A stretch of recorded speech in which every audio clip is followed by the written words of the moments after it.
negotiating contracts and licensing and making toys, collectibles, and all these good stuff. And we also do a little bit of branding and consulting. And sometimes we have some fun on live stream, and like we're doing today. So, hi, how are you guys? I mean, I'm so glad to be here with you and having this conversation, Charles and Mark Anthony. Tell me what's going on in your lives today. Oh, Charles, I think Charles is muted. somebody. Charles is muted. You're jumping in? Yeah, this is the power of the internet right now. Yeah.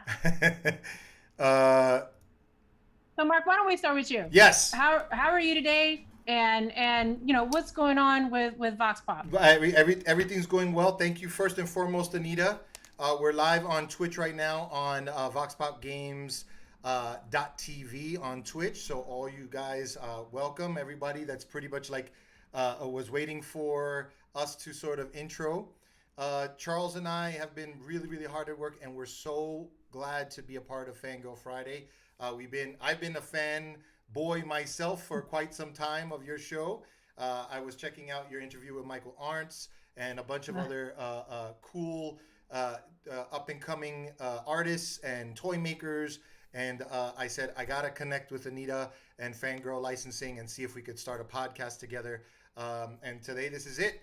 We're talking a little bit about what VoxPop is trying to accomplish in the indie game space with our new platform launch. We're about 2 months and change with our launch. Our platform launch officially went live on January 21st of this year. Is Charles, you back? I'm just waiting to see if you're... It sounded like it. Oh, hey, okay, audio's working Yes, again. there you go. Interrupt your speech. Yeah, at least you're not sorry, on mute. I swear to God, Zoom is just resetting my audio settings on the fly. It's the same. I don't know why it's doing that. Anyway, yeah, I'm Charles Yu. Me and Mark, we're the founding partners of VoxPop, and while Mark's handling the socials and the biz dev, I'm trying to make sure that all the development happens on time, that development priorities are being met, and now we're gonna build this platform to be the best that it can be. Awesome. Well, I'm proud of what we are. Oh. No, please. You should be proud. I'm proud of what we've been able to accomplish with a small team and limited resources. Is all I was gonna say. No, and that's not all you. That's a really important thing to say, because it's really difficult to start a new enterprise, and when the team comes together and you do great things in a short amount of time, that's a lot to accomplish, and you should be proud. So the way we always handle FanGirl Friday Live is that we kind of throw it back. We go back to the origin stories of each person, and the origin stories usually don't happen last month or last year. They usually happen kind of in our teenage years or formative years, and I like to talk about people's fandoms, because I feel like that informs who we are today and how we approach things, even if it is our business. So who wants to answer first? But Charles, let's go with you, because you got to chime in at the last second there. So let's talk about what were you a fan of as a kid, and how did that influence your thinking about what you wanted to do for your career? Oh, man, my biggest and longest enduring fandom is the Elder Scrolls. Yeah. I've always been big into the Elder Scrolls. I'm a huge Elder Scrolls lore junkie. Okay, Did you collect so stuff too? my first PC game ever was Oblivion. Okay. And well, besides my first desktop PC game was Oblivion. I played RuneScape before that. I don't know how seriously I played RuneScape, to be honest. It's just like all my friends were doing it. I loved Oblivion. Sorry, broad topic. So, for an anecdote, I remember that when I first played it. Yeah, no, but we can be fans of a lot of things. So that it is a broad topic, but it kind of, I think it's a good way to start. You know what I mean? Like, it kind of gets a little bit of a human perspective of who we are, and we're not just these suits. Well, Exactly. We're never going to be a suit in these shirts, but we're just not suits in this business. I don't fit in my suit anymore because of the COVID diet. That's a whole different Zoom. Go ahead. My experiences with the fandom haven't been universally positive. Pre-Skyrim, if you jumped on as an Oblivion fan and you wanted to look back at Morrowind, which was the previous game in the series, the fandom would rip you to shreds for jumping on at Oblivion first. Morrowind fans were some of the least helpful people that I've ever Mm. played with on the internet. But you know, it's been like 12 years. I think everyone's grown out of it. Well, you're still doing your ESO dailies. That's your that Actually, no, I stopped no. doing my dailies about 3 weeks back just because it's been, yeah, but I'm playing Elder Scrolls Online these days, or previous, I was anyway. Um, Prior to starting a company, I'm sure, huh? yeah, yeah. I haven't been able to That's a lot. seriously play in a while, but prior to last month, before prior to launch, really, I would still log on every day to just do the dailies and then log back out, but haven't really had the most time to do that. Mm. Um, while I don't know that the Elder Scrolls necessarily directly influenced my career, I think being introduced to this franchise really started me thinking about games in a much more different way than I had before. Um, a lot of the games that I was used to playing prior to playing Oblivion were, and I say this in the most loving way possible, much more polished than Bethesda games. Um, Mhm. look, Uh-oh. see, when in So Oblivion, much right? love to Bethesda because I have no people there. So much love. Yeah, In Oblivion, right? When I first started playing, I couldn't figure out how to drop things out of my inventory because Mm. nobody tells you how to drop things out of your inventory. You have to, uh, oh crap! It's like Control Shift Click. No, it's like Control Shift Right Click to get things out of your inventory, which makes no sense. Yeah. Um, and so what would always happen is in the tutorial section where you're going through the Imperial City prison, and the Emperor gets murdered or whatever, and then you have to get out of the sewers. I would always get over encumbered before leaving the sewers. I couldn't figure out how to drop anything out of my inventory. So for like the first 8 hours that I played Morrowind, Oblivion, the only thing that I could figure out how to do was make like 100% sure that I didn't throw anything out of my inventory, and then I would have to just wait until the tutorial was done, and then I could only figure out how to get rid of things by selling them to merchants. Um, but the fact that I had to do stuff like that, and the fact that the game was so broad and had so many systems that interacted with one another, really got me thinking about. And I didn't have the language to describe this yet. Yeah, yeah. But it really got me thinking about emergence and how rules in games interact with one another. Elder Scrolls games, arguably until Skyrim, right, really take inspiration from a genre that you might call immersive sims. They're games where you have procedural rules that govern a lot of actors' behaviors, and a lot of the actors have the same procedural rules as the player. And because of this, there are various ways you can figure out how to exploit the system. So, for example, a very simple example is if you're carrying too much stuff and you go over your weight limit, you can't move. But same thing with NPCs, and you can exploit that by, for example, lowering their strength to 0, and now they can't carry anything, and now they're stuck in place and they can't do anything because they've run out of inventory space. Another thing is there are various sliders that govern NPC behavior, like aggression, and you have multiple ways to mess with certain sliders. One is how much they like you, one is how much they want to fight, and one is how much they're afraid of you, right? And they can have all of these sliders in proportion, as opposed to it just being a switch. Are they attacking you or not? Right. Um, So all of these knowledge pieces you put in together to decide like how you want to then, approach games, right? Exactly. And creating And games. I think this is really what got me thinking about game design is more than just like a series of combat encounters or a series of, switches that you flick on and off. The fact that there are these procedural rules governing behavior, and I really do think it was the Elder Scrolls series that introduced me to that. And ultimately, what brought me to indie games, because it's really indie games where you find that kind of experimentation, right? This kind of live experimentation is really dead in AAA. Even in later games in the Elder Scrolls series, I love Skyrim and I love ESO to death, but anybody who's played Oblivion and Morrowind can tell you that it is a very different gameplay experience. Disposition doesn't exist anymore. Half these procedural rules, they don't apply to NPCs anymore. There are a lot of rules that only apply to the player. Many of the spells only interact with the player, and you don't have the ability to create these kinds of custom spells to mess with NPC behavior anymore. That's not to say the game is inferior. These trade-offs do result in a product that's much tighter than before.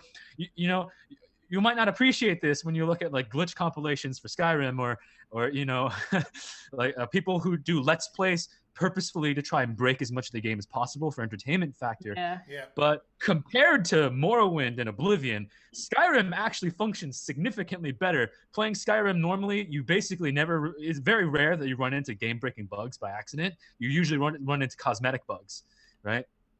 And But all a of lot this, of you these, put it together, and just to bring it back a little bit for the foundation sorry, of the I know, I've company. gone on No, a bit that's of a okay. We get really deep into like what we're passionate about, and then we're like, oh wait, what was the original question? I haven't even It happens started. to I me haven't too. even, we haven't But- even begun.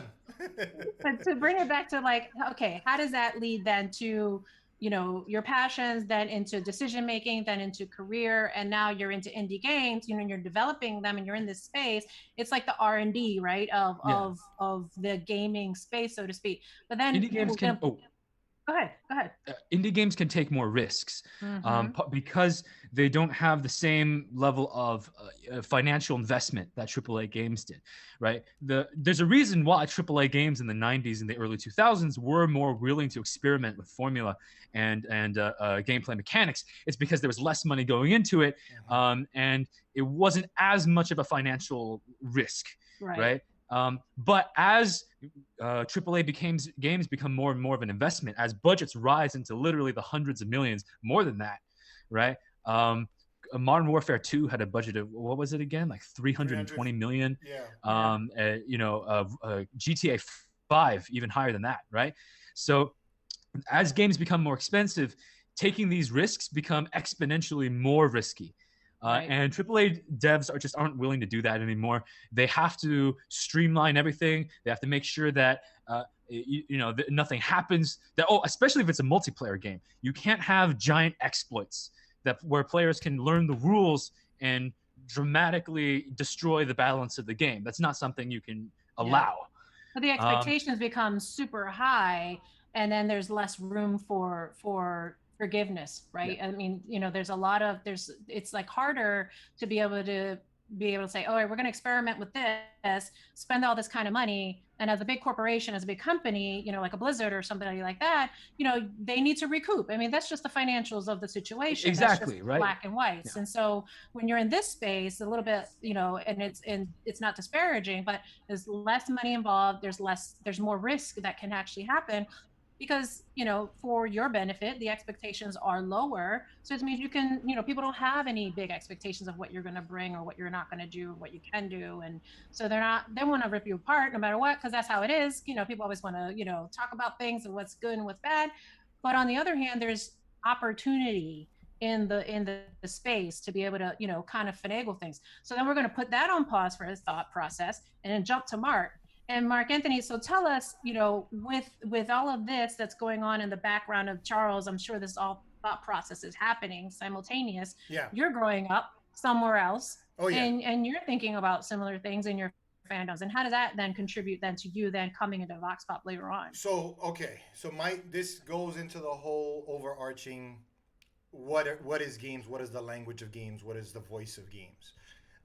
I grew up in Brooklyn. We're back in Brooklyn. I didn't think I was going to be back in New York, but I stood 5 years in the Bay Area in San Francisco working for one of the greatest game companies in the world, Capcom Inc., Capcom USA, everyone just Capcom. Street Fighter, Resident Evil. We were probably in the Bay Area at the same time. I was at Lucasfilm. Exactly, exactly. We crossed paths in the same universe and in another universe.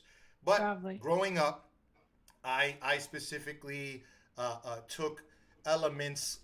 The greatest detail of fandom that I have is liquid television. If anyone knows what liquid television is, I'm going to give you a precursor. It is the precursor for Adult Swim.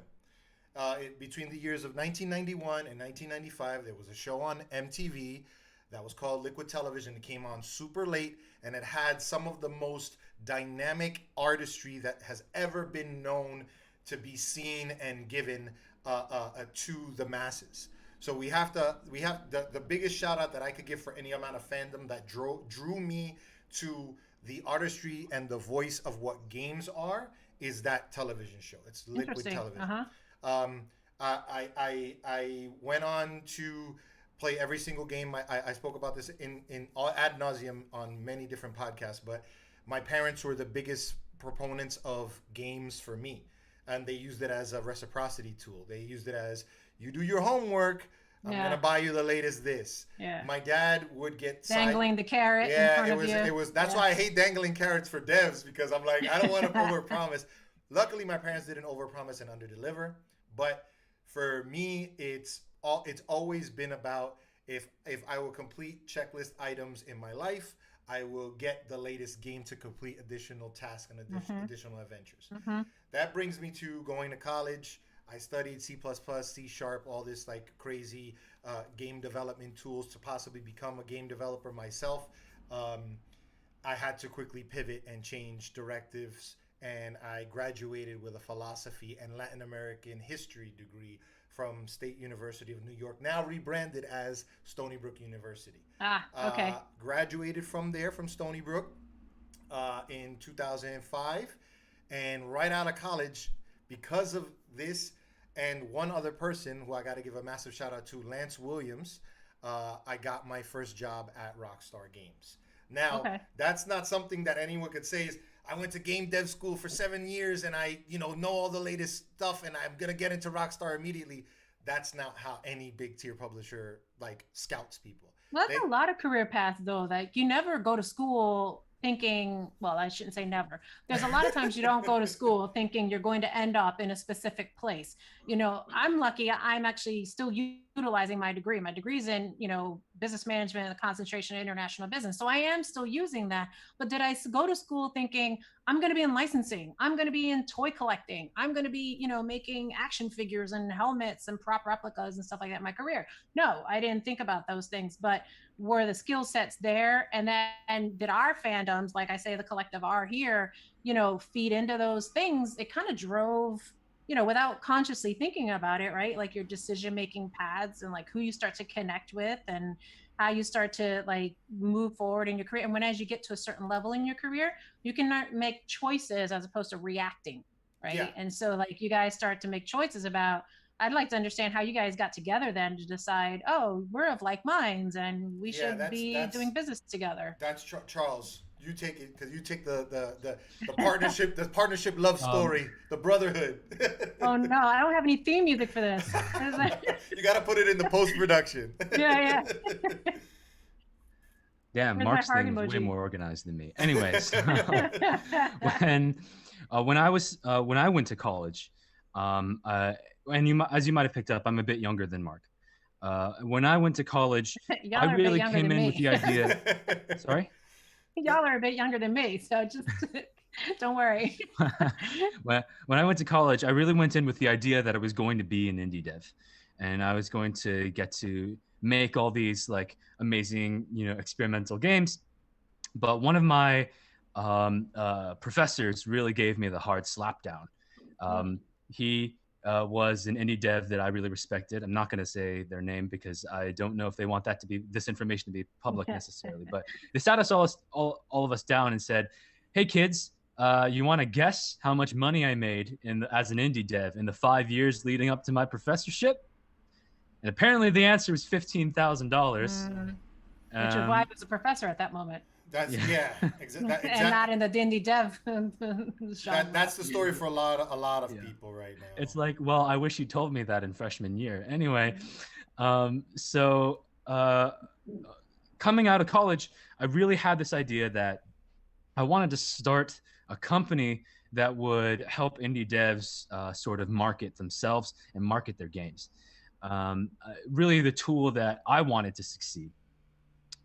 Now, Mark had actually been running in the same circles because at the time he was running a different company called Grummelworks, which is doing talent discovery for indie devs. And so we'd actually connected on LinkedIn and probably sort of met in passing in some like local like game jams and events and stuff, right? Conferences or something. The circles are very small when you think about it. It's like 6 degrees. It's really like 2 degrees from separation. Yeah. Mark actually was also connected with one of my professors who was serving as an advisor in the early days, Professor Eric Zimmerman. So one more thing linking us. But I didn't really reach out to Mark formally until I had gotten a job at a venture capitalist firm. So I got a job at a VC firm called Danhua Venture Capital. And the whole reason I was there was I wanted sort of an inside scoop on how entrepreneurs fundraise at a venture capital firm so that I could hopefully raise some money to start VoxPop. Okay. And that's when I reached out to Mark and we started talking about a partnership. And after that, here we are. Yeah, the rest is sort of I saw this. So to get the yin and the yang here, I saw this opportunity as something that is completely different than the AAA studios that I've been working for. I was so saturated with over mega corporation items. Not to say that VoxPop isn't eventually going to be this massive thing.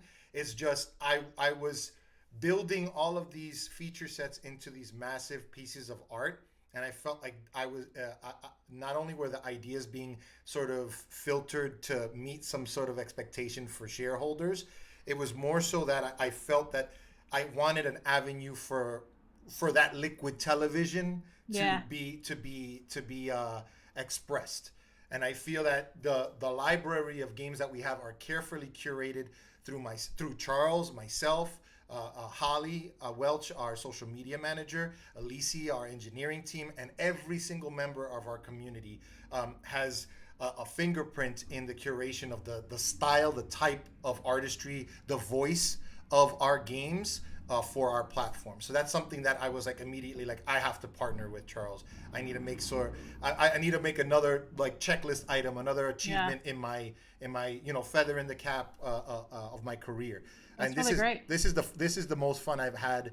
Everyone wants to be like, yeah, I have the most fun working on GTA. I have the most fun working on Resident Evil or Dead Rising. Working on VoxPop stuff, this is no cap, no lies, no deceit. This is the most enjoyment that I've had and success and fulfillment that I've had from my career thus far, and it's only going to get better. That's awesome. Charles, when you were kind of formulating the plan, because I'm sure you planned it out and you kind of like, I want to do these types of things and work with these types of folks. What was the vision for the company itself, though? Like, there has to be a premise that you felt like, okay, this is the end puzzle. I can see it completely completed, but I need these pieces to put in place. And so, what did that look like? Like, what was the end puzzle vision for the company, and what is So it the today? core vision. Oh, No, so go ahead. so sorry. No, sorry. The core vision goes like this. The idea was one of the things that's really holding indie devs back is that they don't have any marketing money, can't afford advertisements, can't afford the biggest influencers, right? That's all AAA.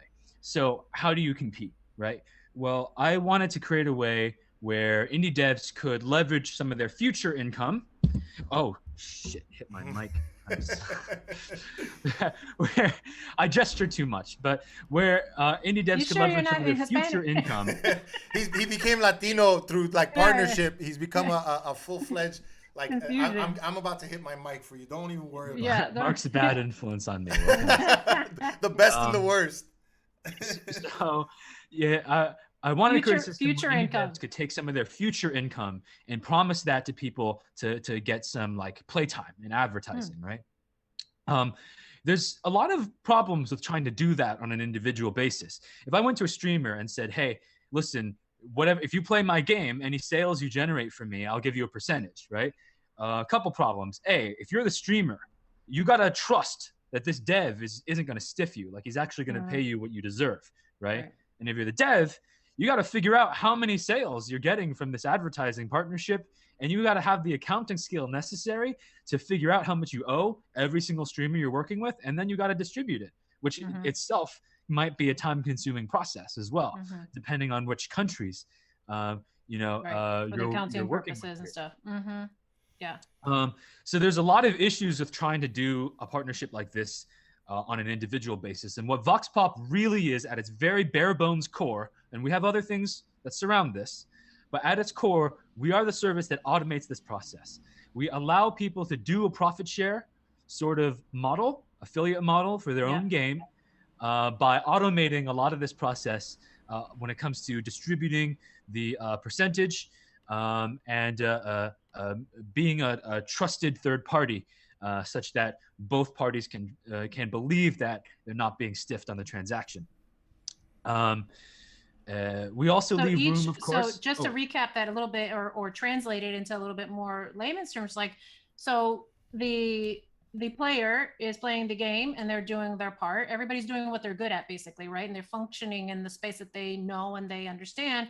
The dev is doing his part or her part, and then you are in the middle helping to streamline that process of, financials and processes, and like, okay, you can get paid this way, and this is what you're going to push out to the streamer and whoever's going to play the game. So you're kind of in the middle helping to translate for each other back and forth between the two parties. Is that right? You want to see it like the Venn diagram.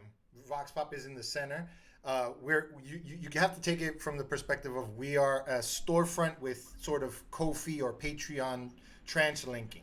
So if you say, I'm a every streamer, or I'm a starter streamer, or I'm not even a streamer, everyone is posed to generate income for themselves in real world dollars by buying, by sharing, by recommending, and by advertising the games that are on our store. That's unheard of in any other storefront. Yeah, I haven't heard that. You can't see it. Well, you're hearing it here first from that's why I'm here. That's why I'm here with you guys. Because every game has a default percentage, you don't need any specific deal with the developer to engage in this kind of system. If you're generating sales, you get a percentage. Of course, if you want to talk with a developer one-on-one and make a more specific deal, you can. And we're building our user directory to allow for this kind of direct negotiation. Like free-flowing discussions and such. Yeah, so we have... So that way, both big influencers and micro influencers who maybe don't have the audience yet to be engaging people directly can still benefit from the system, right? There was a lot of kickback about this, but like, oh, you guys are gonna have a whole bunch of micro guys with like 2 or 3 followers or 6 or 7 viewers. But like the turnaround for that is that most of the smaller streamers that are starting out, we've helped at least 10 of them get to affiliateship status on Twitch. That's one thing, just by using our tools. Just by saying, hey, I'm going live. I don't even need to play a VoxPop game, but I'm going live using the system, and I'm a VoxPop affiliate, or I want to become a VoxPop affiliate or a sponsored streamer. They are using this sort of environment of support, of networking, of live streaming, and of developer interaction to basically allow themselves to boost their own brand. We want to boost brands. We want if there's 1 million micro influencers, everyone is going to trounce the you're not PewDiePie, you're not Ninja, you're not the big names. Right. It's the same thing with the AAA studios. You're not Activision, you're not you're not Rockstar, you're not Steam, you're not this. There are so many more micro influencers and people that are more faithful and very influential to these streamers that invest in these sort of influencers in their TikToks, in their YouTube streams, that allow them to increase their brand awareness. VoxPop is, if anything, we're a vocal tool. It's in the word. VoxPop is voice of the people, Vox Populi. That's Charles's idea and Charles's dream. And I'm here and with the community, to boost the voices of all the developers and all the content creators and all the streamers that are engaging in our systems and in our tool sets. So a lot of brands, even in my space, in licensing and such, in branding, there's a lot of discussion around influencers, the value of influencers. How do you promise to pay so much money for like a PewDiePie or somebody like that, right? And then maybe what's the ROI on that? Because everybody has to obviously, get their financials in order and understand what it is that they're investing in, and then what is the return on that for their brand or for sales. And usually that's how we judge in my space. That's how we judge success, is the increase of sales. Did this generate enough dollars and what have you? Or if you're just doing a complete marketing spend, then you're like, all right, well, this is a sunken cost. I know I'm not going to probably really generate a lot of money, but I'm going to generate a lot of brand awareness, right? And so, it sounds like what you guys are doing are facilitating a lot of that. And there's a lot of discussions happening around micro influencers and actually how they're better to utilize than the larger macro influencers, because they do have a very loyal following. And like you said, you got 1,000 micro influencers impacting 5,000 people each. That's a lot of people. It does accumulate. So as you said, micro influencers tend to have a higher rate of engagement than I've never actually heard the term macro influencer before, but it makes sense. Than macro influencers, right? I might have just made that up. I'm not sure. Just make sure you trademark that, Anita. Make sure you trademark that. I've got the live stream to prove it.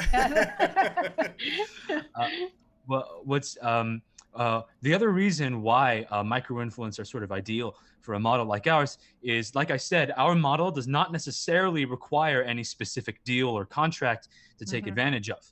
So much like a Ko-fi link, somebody can leave a link to their VoxPop, say, buy from here to support me.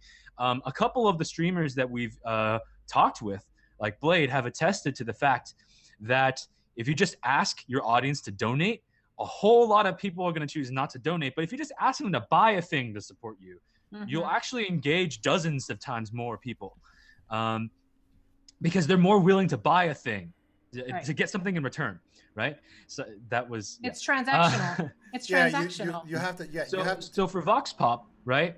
The way we foresee us really engaging with many micro influencers is not to say you can't have any other deals going on, right? But to say you stick that link wherever you would stick a Ko-fi link, right? And people will buy from you whenever you're playing the games and they see something they like. And if somebody else sponsors you, you can still have that link kicking around right there, wherever you would have a Ko-fi link, right? And then when you're between deals, you can start advertising it full front again, right? Right. Because micro influencers aren't likely to just have deal after deal after deal after deal. They might get deals here and there. Right. They might already be used to picking up small amounts of money from different sources, right? VoxPop is just one additional revenue stream that can help keep you afloat when you're between big deals, even if you're the kind of streamer that does get big deals. So it's another tool in the tool belt for those people who are trying to get themselves to the next level if you're a streamer. Exactly. But what about then on the dev side? Like, how do you curate the companies you're working with? How do you curate the games? Let's talk about some of that and the content, because you can talk about wrappings all day, but if your content, your storytelling, your product itself at its core is not good, then it doesn't matter. It's always garbage, what you're talking about. So, what is it that you're curating? How do you go about it? What are the stories and the games that you're talking about, and that you're connecting with streamers? So who wants to take that one?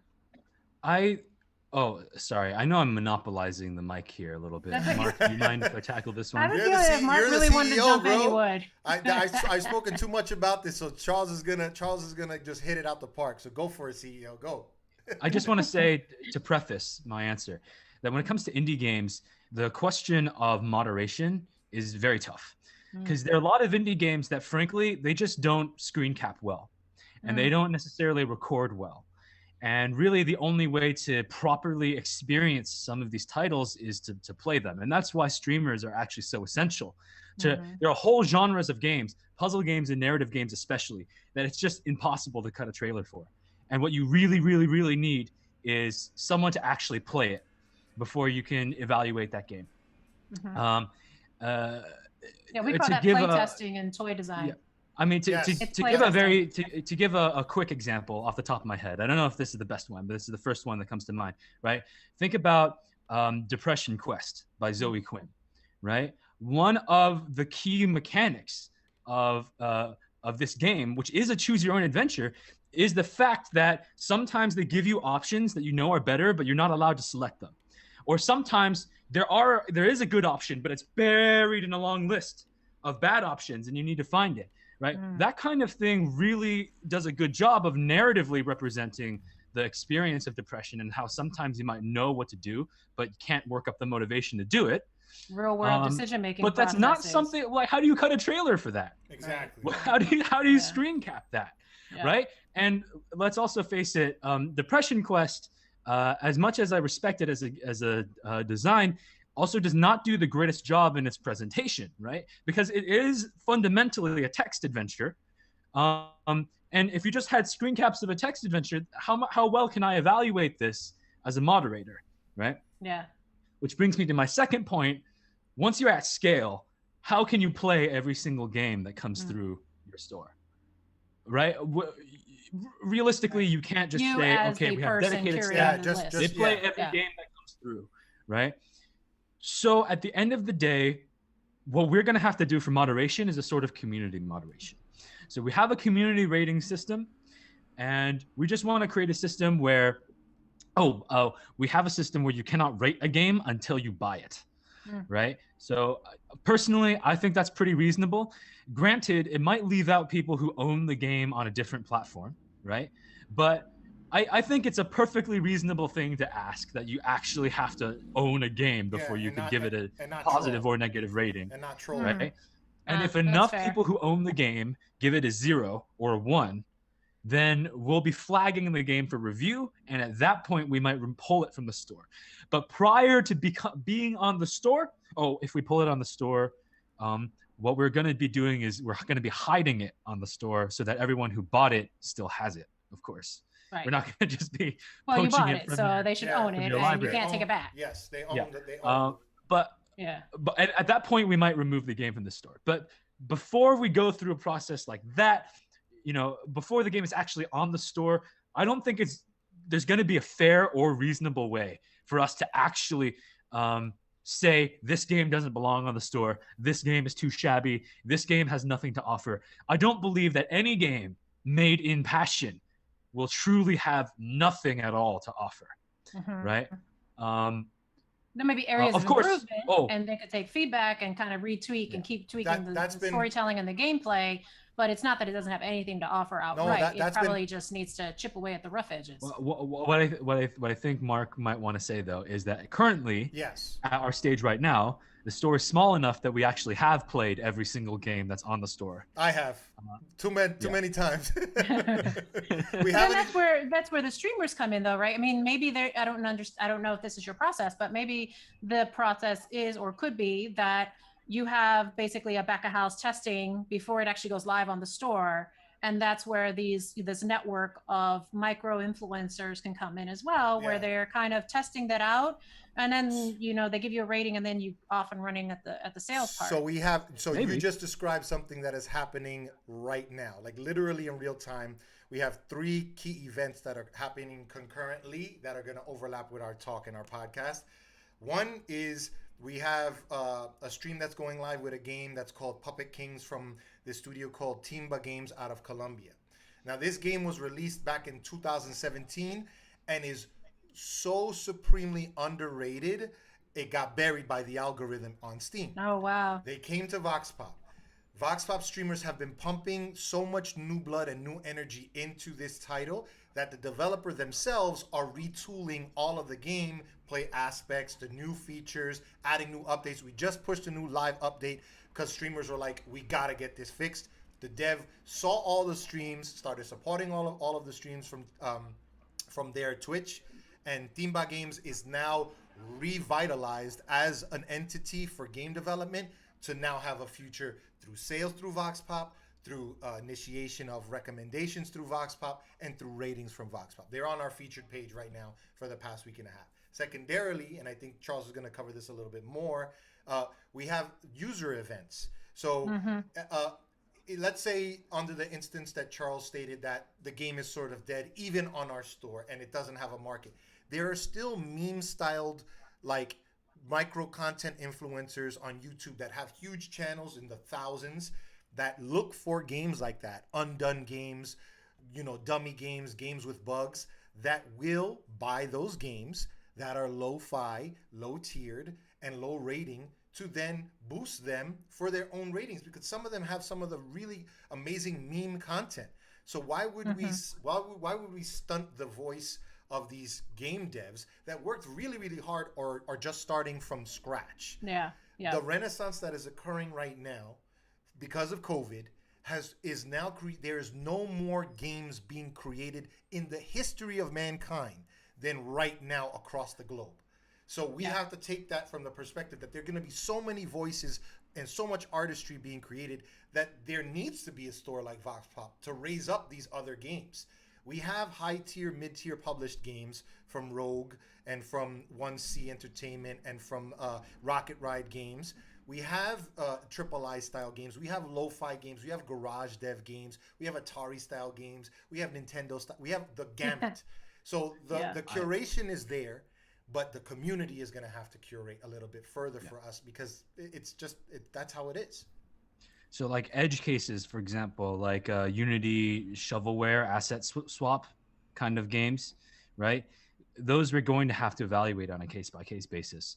There's just no procedural rule that we can create that would filter out 100% of these cases and not catch, some honest developers in the crossfire who maybe just don't have the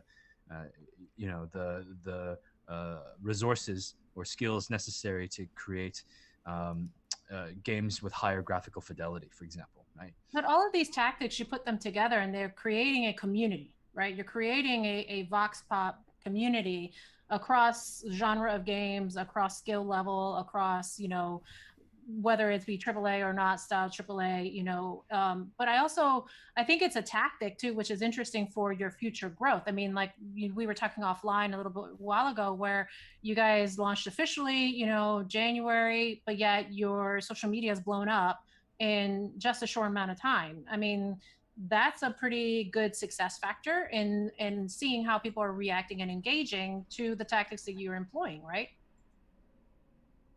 Anybody want to talk about that one? We didn't know where you were going with that one. That's all a testament to Holly. Holly is the backbone of a majority. I mean, it goes through Charles's eyes and my approvals and our executive chair, Dr. Mark Yu. It goes through all of us. We're all artists and we all have opinions. So we're the consumers before the consumers. We're the QA before the QA. So we want to make sure that, yes, we have over a million from last year's, over a million impression across 10 different social media channels. That's your core Twitch, Twitter, Instagram, Facebook, yada yada. TikTok is blowing up now. So we are in. Talk about micro influencers, man. TikTok is like everyday man is every micro influencer. Exactly. And what's to say that a stream from one of our affiliates like Lil Fella or Drew the Dude or somebody that is pretty much pumping content out on a consistent basis is not going to be unnoticed.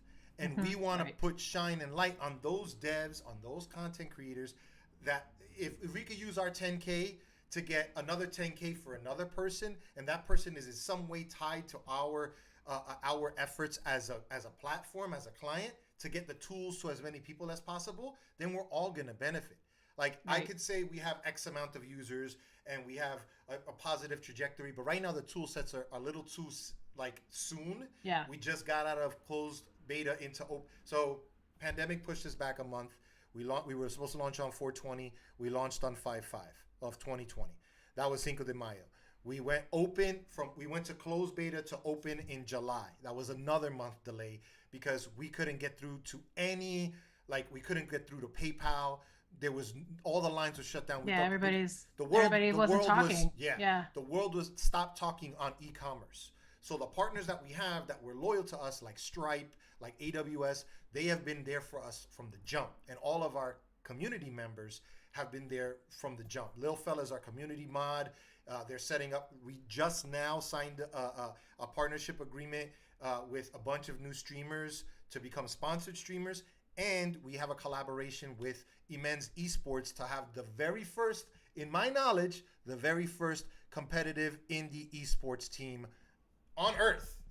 Wow, that's great. We don't even know if there's another one. Let them shine, because I want our team to fight against their team on one of the games on our storefront. So if we're gonna go ahead and say we're the first platform in existence in Brooklyn, New York, to be founded to sell games, to sell streamers, to sell content from Brooklyn, New York. We have a secondary a check mark for saying we got 10K on Twitter, blah, blah, blah, whatever. We're not blue checked yet. Thirdly, we have a first esports competitive indie team. Those three things, I don't need to have followership for. Yeah. I need usership, and I need people to say that we are looking beyond what is current and contemporary, and we're using this platform to try and have as many people have as much fun with weird, odd, liquid television style games. That's what I want. So So that's I'm going to pause you right there. We do have a question from the chat. Drew the Dude, thank you for submitting that. Competitive indie.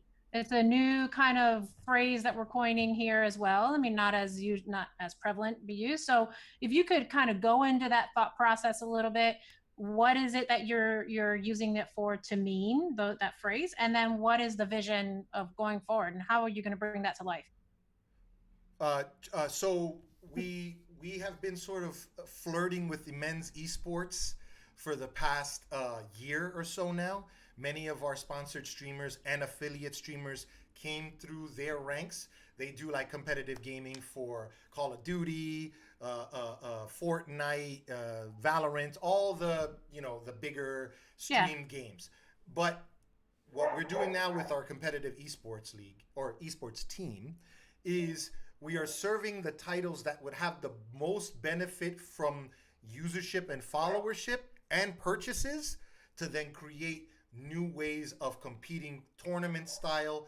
There's three examples I want to give everyone. One, today there's our first esports competitive event occurring that is taking place between four of our competitive streamers on the men's group.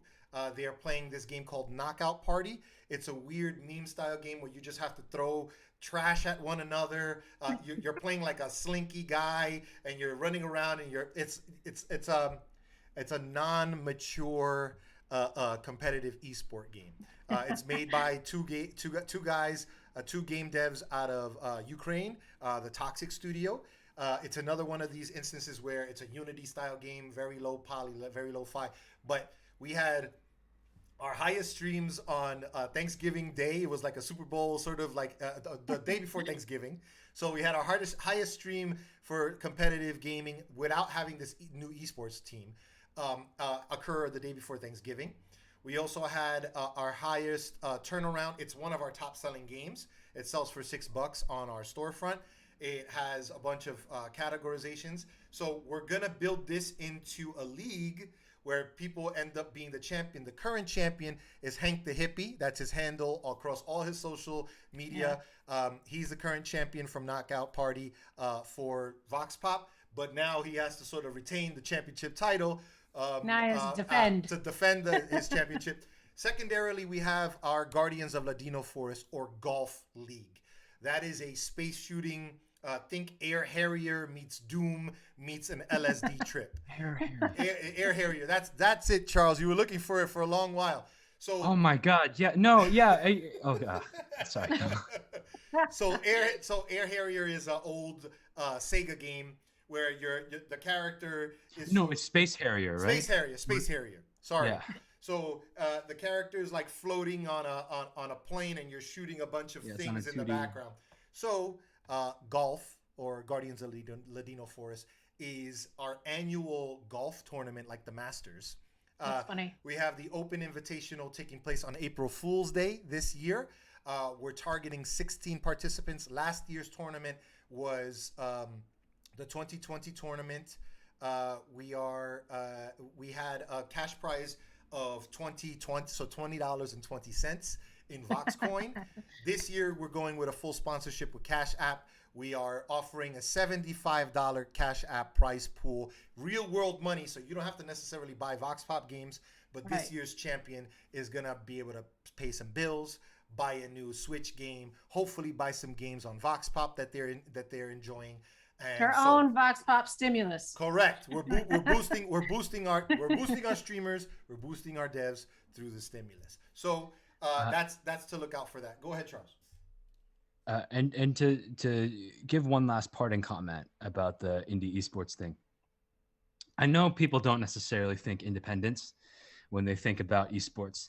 They think about games with crazy budgets like Overwatch and League of Legends and whatnot. Very showy. Mm-hmm. Yeah. But I think a lot of people forget that sometimes independent productions really do break through to mainstream consensus in a way that people don't necessarily expect. I mean, prior to their acquisition by Epic, right? Psyonix, who they made Rocket League, right? They were like a triple I indie studio, basically, right? And I remember when they indie were like this productions. little underground kind of movement, Yeah, and everybody's like just word of mouth Yep. kind of. Did you play this game? Did you play this game? And a lot of some independent productions like Slop City and it's like a Smash inspired platform fighter. Rivals of Aether, right? Both have their own genuinely competitive communities around them as well, right? So I think that the idea of indie games breaking through to their own competitive community is not as ridiculous as some people might imagine it to be on the surface of things. Well, everything that was. I mean, if we go back far enough, we can say League of Legends was an indie game. Yeah. Well, I think, just to kind of start putting the capstone on all of this, it's like everything was an idea at some point. It was an independent kernel of a thought, right? Somewhere along the line. And whether it got, seeded and planted in a very large corporation and had the resources to grow, in that respect, that makes the difference between whether it's a AAA or a triple I, but eventually you never know where those AAA games will come from, where, now Psyonix is part of this larger organization and how big Rocket League could be and any other spinoff that goes from there. It really just comes down to resources in the grand scheme of things, not whether the item is good or bad quality, right? Or the idea is good or bad quality. It's really about what kind of resources can be put into it at the time that can make it bigger or better than what it could be at that moment. So, I think that's the same thing as for you guys. Like, I'd be interested to see in, 6 months time, a year's time, kind of where you guys are and where, your seeds are being planted and how big your little tree is growing. But I'm excited to see and watch along. And we connected just kind of, randomly and independently, but I'm happy to keep in contact with you guys and have you come back on and, we can chit chat some more in the future and talk more about fandoms and who knows about streamers. And if you guys will be talking about licensing at that point or what have you. So, I mean, let's keep in contact. Let's have merch. We have merch ideas. We have merch ideas. Oh boy! We already have. I'm already rocking merch right here. So I love it. That's our merch right there. Those are our. This is Charles. This is Elise. This is Holly, and this is me in the lower corner right here. So we have merch out the yin yang, but it's more like coming from Rockstar and Capcom. We spoke offline, Anita. They're kings of licensing. So we have those, but we don't want to be this kind of studio where we're creating merch before we have the idea of the storefront already created. We need to shift the paradigm in the section of I want you, Anita, to come in 6 months and say the biggest game that I heard, because this is the example. Nobody heard of Among Us. Among Us is a 3-year-old game. Among Us came out 3 years ago and was dead on arrival on Steam.